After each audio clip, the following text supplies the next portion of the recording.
It's a great day to be here. So thank you to KEDC for allowing me to be able to share some thoughts and ideas on equity and engagement. I feel like that's important, especially in today's climate. And as educators, we all know how important it is to have as many tools as possible in our toolbox.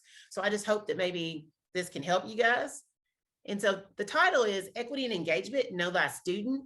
And the reason I chose that is because if you don't know your kids, you can't make a difference. This first slide here is me when I was a baby. I came into the world and I was like, okay, what in the world am I doing here? Why am I here? Everybody comes into the world with a purpose. And for me, from the very beginning, as you can tell, I was a Cardinal fan. I came into the world knowing that I was going to root for the Cards. Also came into the world open-minded, thinking, okay, I mean, just soaking up, taking things in. And I was like determined to like, see all I could see. But I learned early in life that people kind of put you in boxes and they see, you might see yourself one way and other people have all these preconceived notions of who you are and what you should be like. So as you can tell, I played sports when I was in school. But I always wanted to be in the band or to try to play an instrument, but I wasn't allowed to do that. I remember like when I was in elementary school and they were like, no, how about you go in this direction? And they wanted the high school kids to come and pick me up for basketball practice. When I was in the 8th grade, I was on the high school basketball team. But what I was wanting to do was to try to be in the band. That wasn't even an option. They didn't even let me go that route. And so I've always thought about that, how people put you in a box. I was also a really strong student. So I was labeled that way too. And so I was like on a track for high achieving kids. And if they had a student that wasn't doing very well and they were a minority, they would ask me to help the child. And, so I was always the one who was asked, okay, can you go help them? Can you go help them whenever I was dealing with my work? Instead of the teacher working with them, a lot of times they would just throw the student my way. And so I guess I was almost pushed into education as being a teacher from the time I was little. Another thing I noticed is like, I feel like equity and engagement is important because for me, right out of the box, I came into the world as a child that had checked all the boxes for being at risk.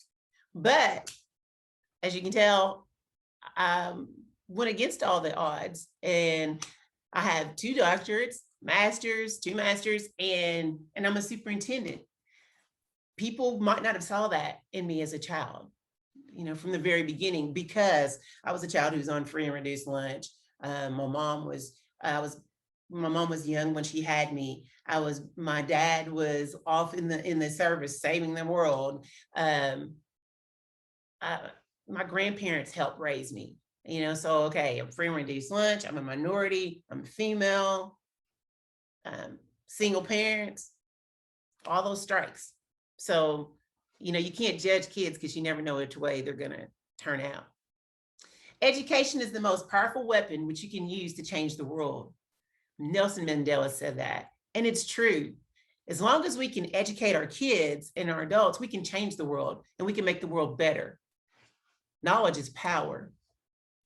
So what I want you guys to do is take a guess on these. Fact or fiction? Students are most engaged in 3rd grade. True or false? What do you think? Is that a fact or is that fiction? Accountability testing begins in 3rd grade. Fact or fiction? Students decline 3rd grade through 12th grade. Jails are built based on 3rd grade proficiency scores. Sorting begins with good intentions, special education, gifted and talented, honors, college prep. Our system drives out the love of learning because of the emphasis on basics. Well, I'm not sure which one you chose, but if you thought that all of these were a fact, you are correct. It is true that students are most engaged in 3rd grade. And from that point on, we start to lose our kids. Just look at the high schools, walk in the classroom. When you go into elementary school, you see the kids and their lights are all on and they're ready and they're eager to learn. But every step along the way, we start losing them. Think about that. Just pop into one of the classrooms. Accountability testing, From the very beginning, we started testing our kids and trying to sort them and see who belongs where. It's not right. The fact that a jail is being built on a third grader scores, how can that be a good thing? Ponder this. There is nothing more unequal than the equal treatment of unequal people. Thomas Jefferson said that. And that is so true. Just think about it for a moment and put some comments in the chat about what your opinion is of that. Do you agree with that?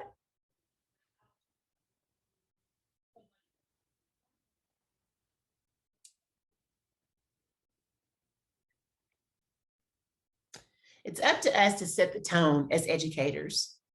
We are the ones that have the ability to make or break our kids. School and district leaders are responsible for ensuring equitable opportunities for all kids, regardless of race, gender, socioeconomic status, disability, whether or not a child is gifted and talented, their language, or their ethnicity. The mission, vision, policies, curriculum, instruction, assessment, the facilities that we have, operations, our culture and climate should all be seen through a culturally responsive and equitable lens. And that just means giving kids what they need. You know, being culturally responsive means tuning into your kids, all of your kids, and not looking at them as, okay, this is the free and lunch group, free and reduced lunch kid. These are the kids with disabilities, but looking at them as all students who matter, who are capable, and the fact that greatness lies within each and every one of those kids who walk into our buildings every day. They all have potential. It's just up to us to tap into their potential. Check out this picture. There's equality, equity, and liberation. Now, in my opinion, when I think of equality, that means giving everybody the same thing. Equity, on the other hand, is giving students what they need. Liberation is removing the barriers that caused us to even have to worry about being equitable or things of that nature. Because if you take down that fence, it doesn't matter what size you are, whether you're tall or short, you can all see. So often I feel like people confuse equity and equality. People seem to think that if I give everybody the same thing, then I'm being equitable. Well, that couldn't be farther from the truth. And as you can see in the photo where all the students, when they have the same size block, that doesn't do them any good at all. We have to provide resources for our kids and allow them to be able to remove barriers. It's up to us to just do all that we can to level the playing field. If we don't do it, who will? What is equity? Equity means focusing on the outcomes that matter to students. The student has to be at the center. I mean, that's why we come to school. We work for the kids. If they're not in school, then we don't exist. We're out of business. Our futures as a country depend on providing a high quality education for our kids. Our students have to know that their thoughts and their ideas, their dreams, their passions matter, and that there's an opportunity to think outside the box and try new things. Recently, we met with some of our students before the end of the school year, and we asked them, what is it that what is it you want? What is it that you need? How can we make you more successful than you already are? What is it that we can do to make you feel like, okay, I can't wait to get to school today? And one of the things they said was, we'd like to have a maker space. And so what do? We try to make that happen. And we have.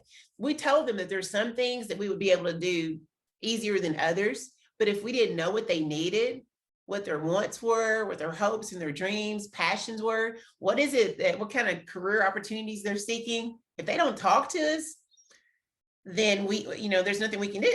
We can only assume, and assumptions get you into trouble. So it's important to really know your kids. We're big on mentoring in our district. All of our middle school and high school students have a mentor, but that's part of the platform that we're on.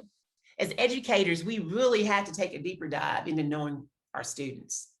The more you know your students, the more comfortable you are, the better the relationships are with parents, the more motivated and engaged the kids are and ready to learn. But the question is, how do you get kids motivated so they want to learn, so they want to grow and achieve?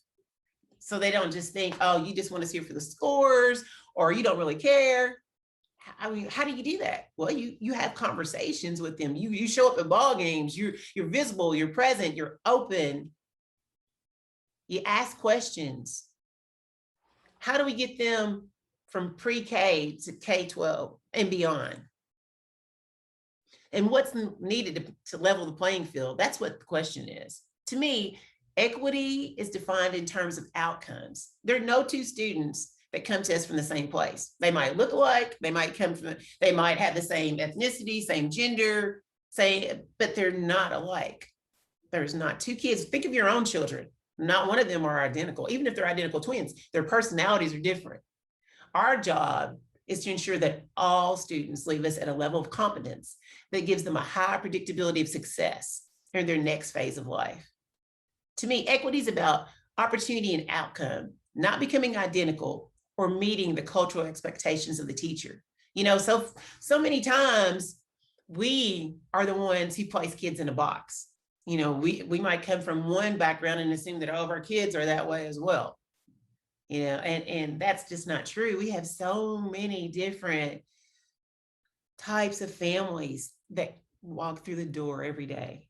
And we have to be open and get beyond our biases and look at where the kids are coming from. Get to know the families, get to know the students, and allow kids to just be who they are capable of becoming.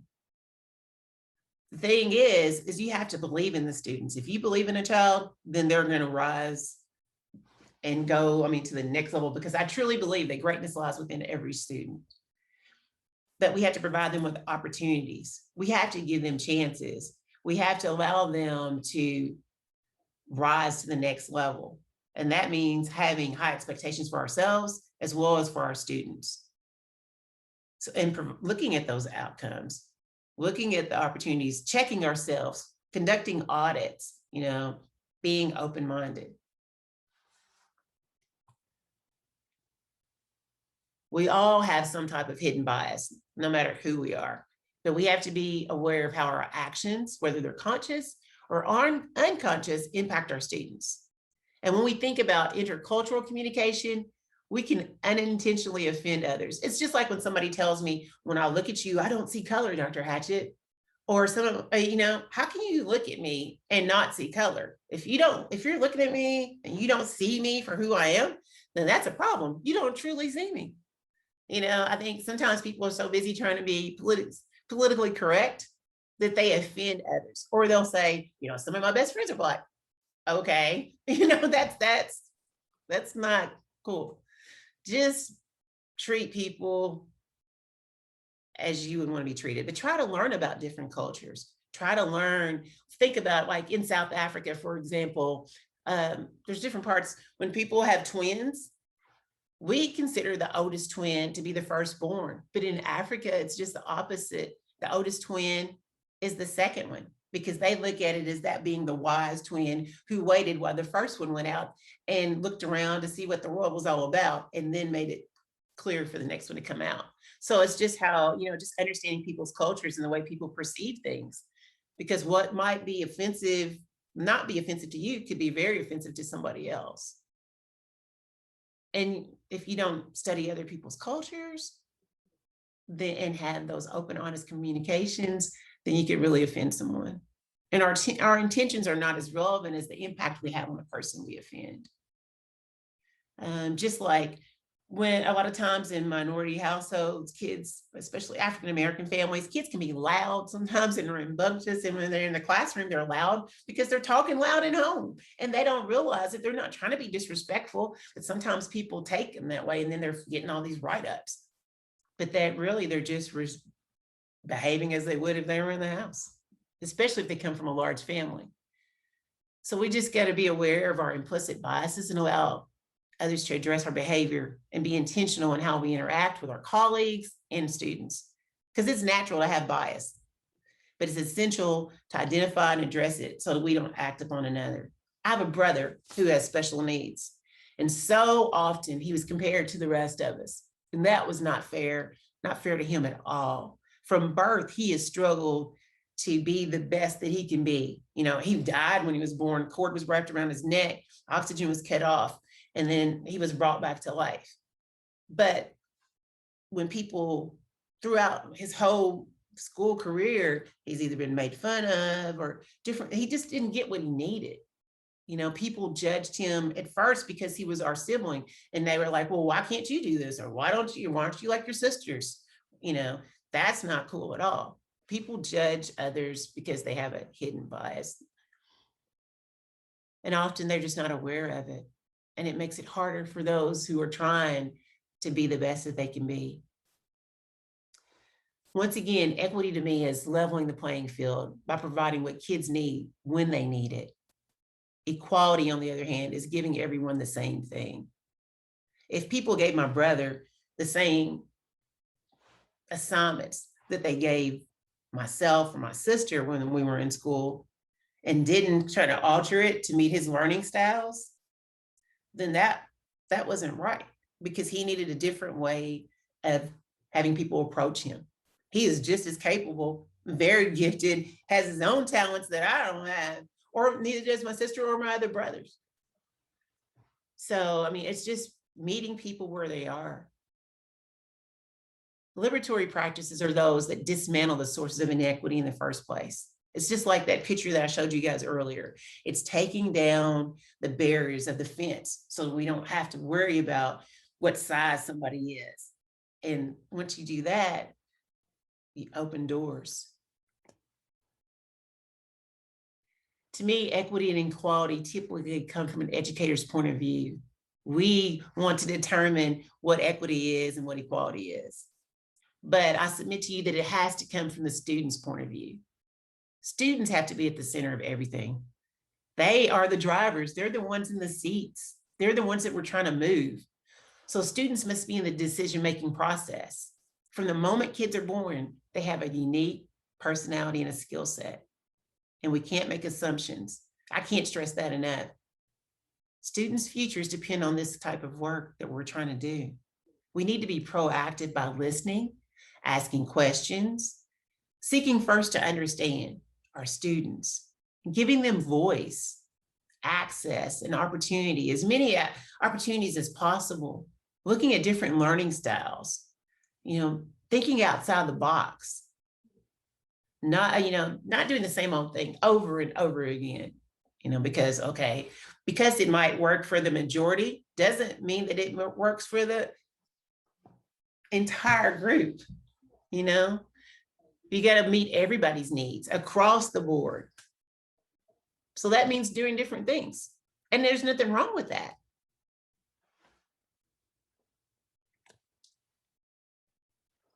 Equity is meeting the needs of all learners. We're obliged to study the latest methods and strategies, know relevant pedagogy, and stay knowledgeable about the concepts, the content, and skills that are required of our students. But this should also include being culturally competent. We have all, these days, if you look at our country, demographics are changing across the board. That's not something to fear, but it's something to embrace. We call ourselves a melting pot. So why aren't we becoming more culturally competent? Teachers should seek to understand student behavior in light of norms of the communities in which they're raised, and respect all students as learners. Isn't that why we're here? We're here to learn. We're about lifelong learning. So we need to walk the talk, try to engage it in our toolbox by learning as much as we can. Culturally responsive education is important because think about it, we all come from different cultures, and we would want people to respond to us in ways that make us feel safe. If a student feels safe, then they're able to learn more, because you got to have Maslow before Bloom's. If you don't hit those basic needs, then nothing's going to happen. So we have to validate our students' experiences and their values. Don't judge, just try to understand. Disrupting power dynamics that privilege dominant groups. Nobody's better than anybody else. We're all in this world together. Nobody came in here with anything that's going to protect them against the coronavirus, for example, more so than any other person. Think about that. I mean, everybody comes into this world the same, and eventually everybody's going to go out one way or the other. So we have to, while we're here, do all we can to empower one another. And it starts with our students, because they are the present and the future.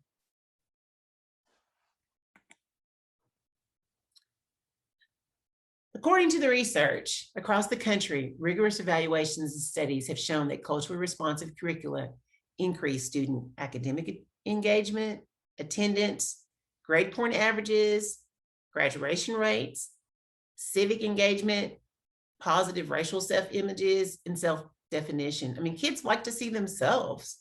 That gives everybody hope. They know, okay, if you can do it, I can do it. You know, the research is pretty clear that the testing scores go up tremendously just because kids are able to see themselves and feel accepted. It's just being open. And I know it's easier said than done, but it can be done. And you want attendance to increase, make people feel welcome. Make kids want to feel like they matter and they're valued. Graduation rates, we want everybody to graduate college and career and life ready, to be civic minded. But that starts with us modeling the way and enabling others to act, collaborating. It's up to us to do that, and we can, and we do. Don't be afraid to take chances. Don't be afraid to ask questions. It's better to ask questions than to assume the wrong answers.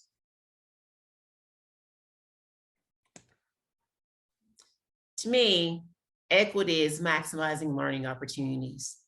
It's recognizing that students are not blank slates. Instead, students are seen as having knowledge and experiences that have tapped into will accelerate their learning. It's not equating with a focus on easily stereotyped artifacts like food and art. You know, it's not just celebrating Black History Month in February or on Juneteenth. It's not, celebrating women in March or things of that nature. It's looking at people as who they are and recognizing that every child comes in here just ready to learn. Think of them that way. They're like little sponges when they enter our school buildings as kindergartners and preschoolers. They have all this possibility, but it's up to us to make sure that we provide them with the opportunities to grow them. And we should look at their behaviors, like I said, within the cultural context of the student. Maybe a child is from an Asian community and they don't make a lot of eye contact. Does that mean they're not paying attention? No, maybe they're showing a sign of respect, but not, think of it that way. Every culture is different. We have to understand the cultures represented in our classroom and reflect and integrate that. When we have in our library, we should have all kinds of books available to our kids. When the kids are in the classroom, they should see themselves when they're reading selections. Reflect on the instructional implications. If you never see yourself, do you think that you matter? Do you think that you're important? Do you think you can make a difference? It's important for us to develop learning tasks that are meaningful to the student and detract. How do you approach your student? To me, homework's an equity issue. Think about it. And when you think about homework, do you see what I see when you think about it being an equity issue? What comes to mind? How is homework an equity issue? Well, to me, I think we assume that there's people there a lot of times that can help the child. We assume that students have internet access. We assume that they have Chromebooks or tablets Now, given since the pandemic, we have provided most of us Chromebooks for families to use, but do they all have internet access? Do they all have electricity? Have the parents been able to pay the bills to make sure they even have a roof over their head? Are the parents at home to help the students with their homework, or are they on their own? Do they are the kids able to work independently to do the work? You know, the level that you're giving them. I think a lot of time, maybe the big brother or sister is the one that has to help them. Maybe that person's got homework too. You know, think about it. It's just like when students are late to school sometimes. Well, a lot of times there's reasons. Maybe the child doesn't have an alarm clock. Maybe the child's parents are already at school and they have to get themselves up and ready for school. You don't know. Or maybe the high school student is late all the time because they're getting the elementary student to school and they're on different time schedules. There's things that we can do to help our kids if we have conversations with them and find out what's going on, or if we think before we actually demand something or come down on somebody, what is causing this problem? Why isn't this kid getting their homework all the time when they should? Or why is this child late for school? I mean, there's a lot of problems that we can solve simply by getting to know our students. How many of you help your students? How many of you are the one that serves as that mentor? And what does that look like? Like I said, we can step in, we can intervene. I remember when I was an assistant principal and I was a mentor for one of my kids. And even when I was guidance counselor, I would sign off on the agenda or help the student who I knew their parents couldn't do it. Maybe they were not able cognitively to do that, or maybe they just worked too much, or maybe they weren't there for whatever reason. We have to be willing to step in and be that person that the student can rely on. Every child should have at least one person that they know is their go-to, because equity is about eliminating barriers to learning. Think about a teacher who got you to be good at something that you never thought you could do. What made the difference? Why? Why were you able to do that for that teacher? I mean, how many of you have seen students that will work for one teacher and they won't do anything for another teacher? Why do you think that is? To me, it's because they have a relationship. You know, when a student believes and knows that you care, they will do anything for you because they want to please you. They know that you're in their corner and that if nobody's there for them, you are. And that, to me, is equity, because you are leveling the playing field. You're helping that child break down barriers. You're taking them by the hand and guiding them along and like, okay, you're not in this alone. We're going to conquer these mountains. We're going to look at these obstacles and ways to overcome. Maybe you're the one that's the advocate that has to go to the meeting if their parents can't come to a parent-teacher conference. Maybe you're the one that has to sit with them when they're with their assistant principal or their principal, or they're having some or coaching issue, you know. Maybe you're the one that's going to the game and cheering them on. You know, a lot of times if kids have success in maybe on the field or in the man or whatever, it carries over because they gain that confidence. Maybe you're the one that's hanging up those assignments on the wall and letting them see how proud you are and that, yes, you can do this a little bit at a time. Let's conquer these challenges together. And I believe in you. And so that, and the more you tell the child, I believe in you, the more it becomes internal. Kids have to see it, feel it, hear it. And it has to be not just a one shot, one time, okay, I'll help you today. They have to have somebody they can depend on. And we have to look at how we approach kids and the things, our expectations. We got to keep the expectations high. Don't get me wrong. We got to keep that bar has to be high, but we also have to be able to empower them so that they can be successful and reach the goals. And a lot of that is about having courageous conversations about the impact of race, social status, children with disabilities, talking to our faculty, bringing in people that can facilitate conversations, facilitate implicit bias training, talking about gender identity on learning and achievement. It might not be comfortable. We all have our own opinions of things, but they're necessary. It's important that we treat people with dignity and respect, treat people like we'd want to be treated. And look at culture as lenses through which we see others' impact on our behaviors and our perceptions. Each of us must confront our own attitudes, our own values and biases that impact student success. I mean, like I said, everybody brings something to the table. We all were raised in different households. You hear things, and whether you like it or not, it's in your brain somewhere. And so maybe consciously or unconsciously, you might sometimes display that hidden bias. So, and we have to be willing to confront one another. If somebody's saying a joke or that's demeaning and not even realizing it, you have to bring that to their attention and say something to them, because sometimes people were raised saying things that they don't even give it a second thought. And we have to call our kids, make sure that we don't allow our kids to do that either. Once again, I remember when I was an assistant principal and there was a student, an Asian student, and he was adopted, and he had kids at school that they thought they were his friends, but they would make jokes and say things that were offensive to him, and it was to the point where he was ready to try to kill himself, and he ended up being hospitalized. He was so depressed, but he never told his friends how they made him feel when they were saying those jokes. I mean, people don't always think, what kids they weren't trying to hurt him. They didn't even realize that what they were saying was offensive until it was brought to their attention. And then we see that with adults as well.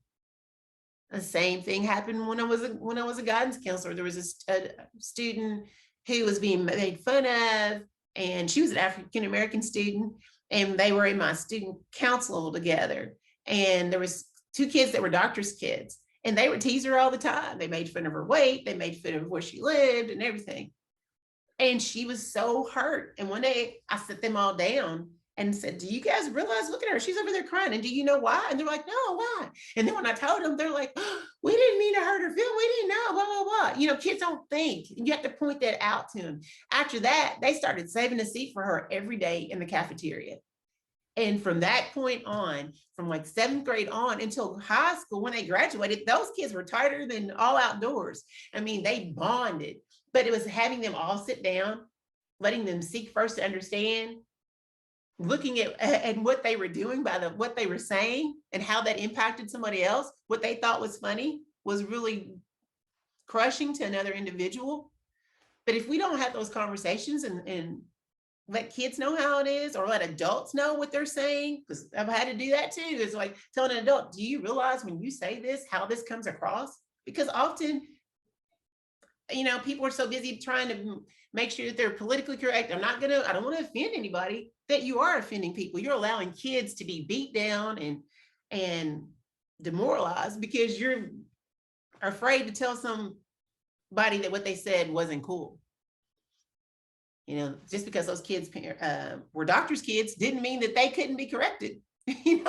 So everybody needs to know how people feel. The same thing with teachers. You can't let people have jokes in the hallway and say things about, maybe they're talking about candy or something like that, and not even thinking anything of it that's could be racially offensive, or something with students with disabilities, or there's so many different categories, or free and reduced lunch kids.